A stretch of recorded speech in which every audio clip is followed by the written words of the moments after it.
I have to fix my sewing machine lamp. I broke it last time I was sewing a project. See, this flange right here broke out of the fixture, so that rig didn't work, the tie strap. So what I'm gonna do is I'm going to unplug it, pull the table out, and then undo the wiring for the lamp and take the whole housing off, and then pull the wiring out, unwire the lamp, redo the flare, recrimp it on the brass fitting, and then I may solder it in place so that that doesn't happen again. I'm doing this because a special friend gave me this machine, and I'm going to take care of it and make sure it stays in its original condition that way. And I really like the lamp, and I hammered all the dents out of the housing that was on it, and I cleaned it up, and it works well. So that's today's project, first project. So I'm going to try to do that, and I don't want to say real quick because it's probably not going to be real quick, and I have other stuff on my list to do. Doing this, I'm going to unplug the machine. So on these Singer machines, the other one I have, which is a leather machine, which is sitting on this table here, which is this unit here, that one's going to get restored.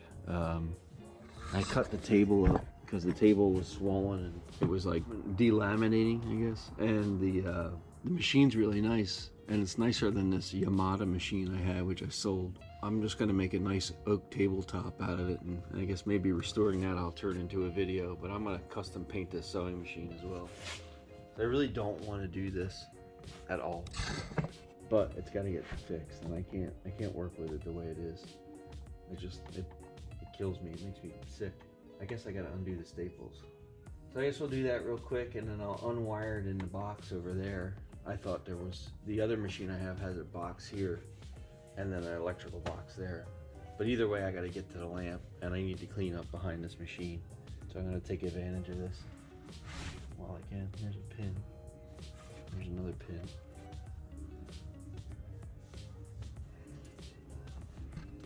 So I got to get a screwdriver and yeah, probably a pair of pliers. I'm gonna get that.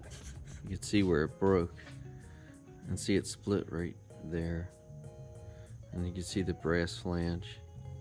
So I have to gut this, glass bead this.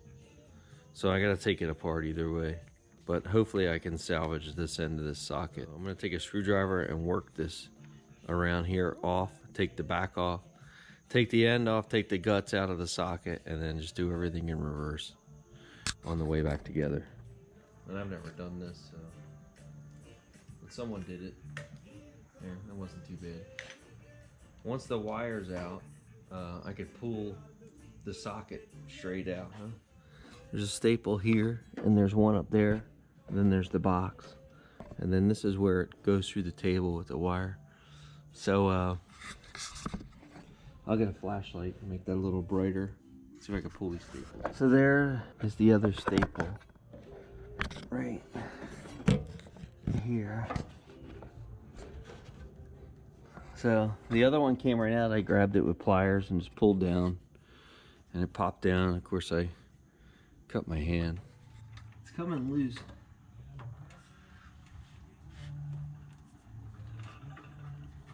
There we go. It was in there, man. Yeah, I think I have these little cable ties with nails in them that are plastic. I'll put those back. They're probably, I mean, I kind of like all the original stuff. I try to keep it as original as possible, but at least it'll be a little safer with the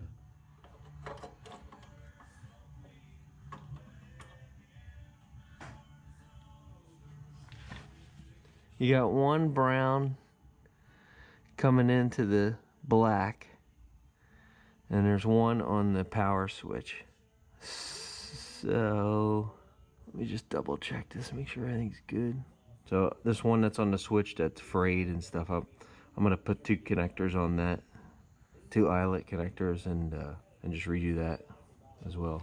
Okay, so that's where I'm at. The yellow leg goes to the white leg, which is almost yellow, which goes to the switch. And then the black coming in, One goes to the motor, the brown goes to the other side of the lamp. I'm gonna pull this wire out. Let's see how loose this clamp is.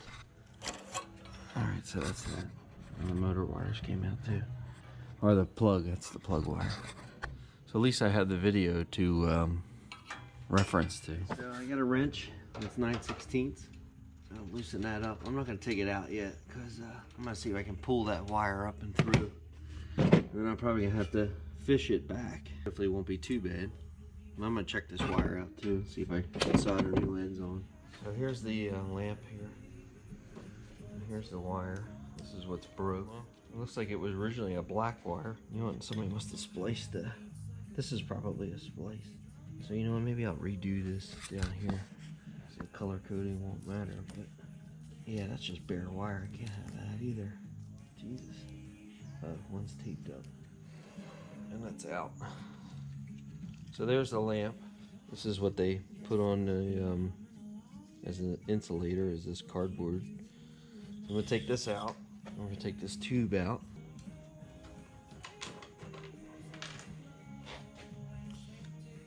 And so this is brass too. I'm gonna work this flange back down right up here, and then I'm gonna glass bead this and this, and then I'm gonna take this over to the little. Let me work the flange open. All right, we'll go over to the bench and I'll work that open with like a little chisel or something, and then we'll see how bad it is. But I'm gonna glass bead this piece here first. There's some bolts for the Detroit in here, and then the this is the lantern thing. I mean the sewing machine. Glass this up.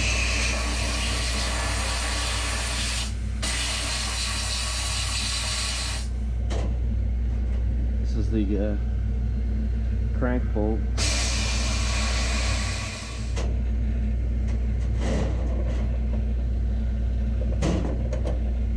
I'm gonna do the stem of the lamp too. This being steel, I'd say my plans have changed some. So I'm gonna see if I can get that brass under that flange. This is gonna be hard to crimp back. And then I'll get it together, and then I'm gonna just spray paint it just so it doesn't rust. This is pretty thin brass.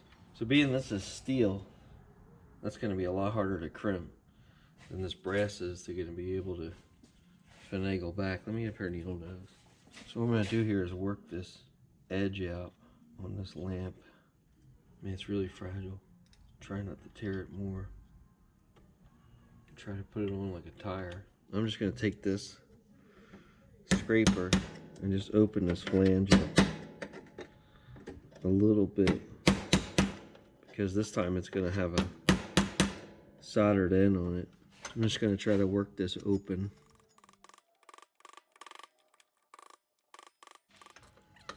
So sometimes when I'm doing this and my tools are all dirty and greasy, before I solder it, I may have to glass bead it again. Just trying to open this gap up just a tiny bit. I'm trying to walk this in where it came out of. So if I didn't know this thing was this fragile, I wouldn't have broken it. But I think it was gonna happen no matter what. I notice how year it is.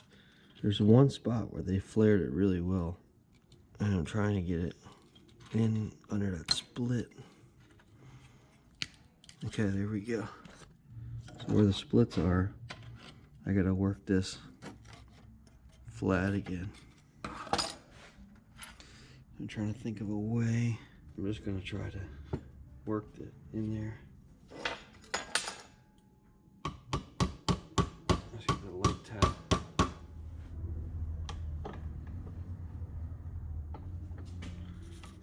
So that's under the flange, but the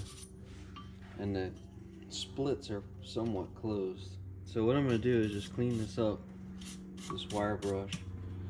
I'm gonna tin this with a torch, and I'm gonna run a bead of solder around that, and then it's gonna be solid. So if it's gonna break, it's gonna break somewhere else. So that's what we're dealing with. So it doesn't matter what direction. I guess maybe it looks good that the crimps are this way if you're into that, if you're that detailed. I don't really care, but as long as it works. I'm gonna try this with this little torch first, but first we gotta get a tin. This is just tinning compound, like for plumbing. So I'm gonna try to get that in there as best as I can. It's clearly gonna run to the other side. And I'm gonna build a little bit of a joint on two ends where the cracks are, so we'll see if it'll tin up.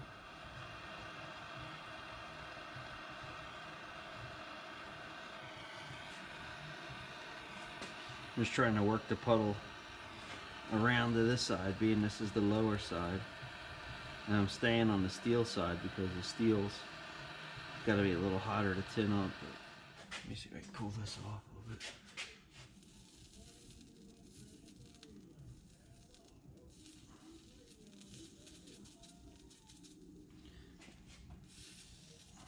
bit. Get it solid too, and then we'll make it look nice. So there, right there is where the other crack was, and this is old solder, so definitely got lead in it, which is good.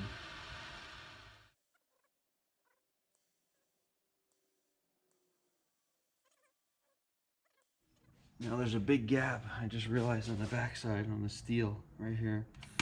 Anyway, it's probably already overdone. Let's tin that up. Cool. Alright, so now with this stuff, you really got to put water on it. Like that stuff will turn, like it'll turn really nasty. So I'm gonna get like a damp rag and let that kind of slowly cool. So now that's a solid fix, as long as it's not tinned to the rod or anything. And really, if I wanted to go crazy, I could tin it on the inside, but I mean, it's a freaking lamp, and this is definitely better than what was there. I got a dish rag here. We're just gonna clean up this tinning compound stuff, the black stuff. That'll like rot it if you leave it on there. There's just some water will clean it up. It's not the prettiest solder job, but for being steel and brass, it's not bad. It'll work. So, man, it's hot. I may actually go running under the... Oh, it is hot. As you can see on the, where the splits are, it's filled with solder. So, I mean, that's pretty... There's a little barb in there.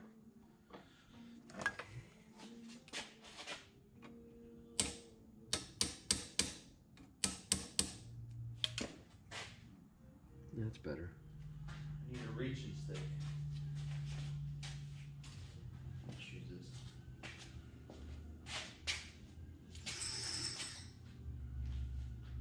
It works. Piece of aluminum. Let me see what I got for paint. I base coated this thing in yellow. It's like a yellow paint primer, and I know it's horrible looking, but I have this color here, and I'm hoping that over top of that gives it like a shade of green, which is close to what the sewing machine is. So as long as I don't go crazy with the coats, it'll probably tin it somewhat. So back to the welding bench. This is the socket and the wire that was spliced, and I found a wire that I had to a some kind of charger. So we're gonna solder that on this and attempt to unsolder these, which the key to this is a wire brush. Sometimes a little bit of flux. Alright, so that's one side out. Trying not to burn that Bakelite. Alright, so that's that. I'll try my big soldering iron. Let me strip this other wire. So I'm going to strip these back.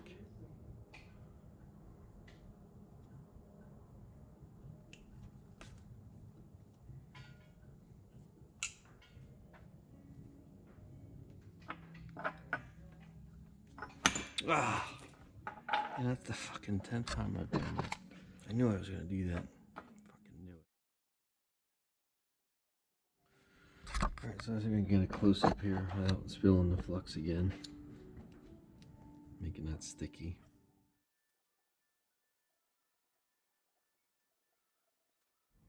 that's done.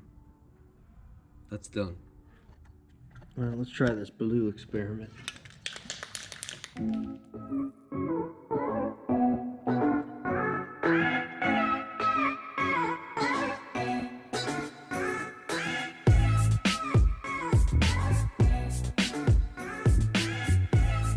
Here's the rear cap. So it's almost like a new version. So this is what I have. They're like cable clamps for coax cable. That's what I'm gonna use instead of those staples. So I got a few of them here I'll use. And I'm gonna try to fish this wire in first. Get that done. So that goes in like that. The wire's going in first. So there's our paper insulator, our heat shield. Hopefully that can get this in there without having to run a fish in it. So I made it as straight as possible. That's taped the end.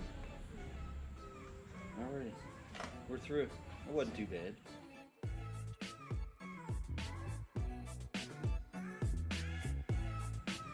So I dropped this when I disconnected it from my wire and over there.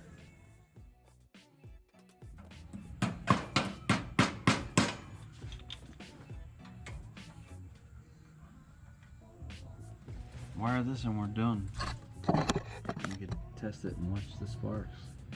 So this white one went to the switch, which is one lamp leg and one switch leg, and the other one was the 3 black legs, so it was one lamp leg. This one to the machine motor, which is solid core, and this lamp. I'll just take one of these, it won't matter.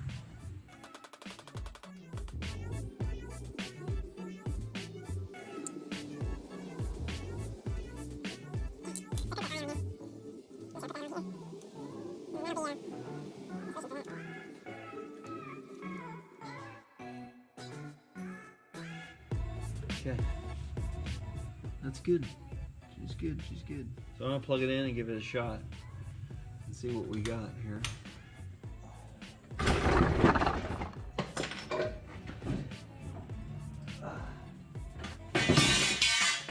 Let's see other parts for the other machine. Okay, good. Lamp works. Job done.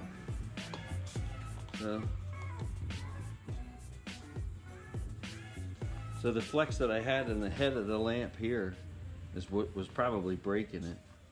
I usually work it about there, so. But it looks somewhat factory. It's a little brighter. Obviously, it's getting dirty already with my hands. So it's good. It's job done. Let's see if this works. We're good. No fires. That makes me very happy that that's fixed. So this is the job I did.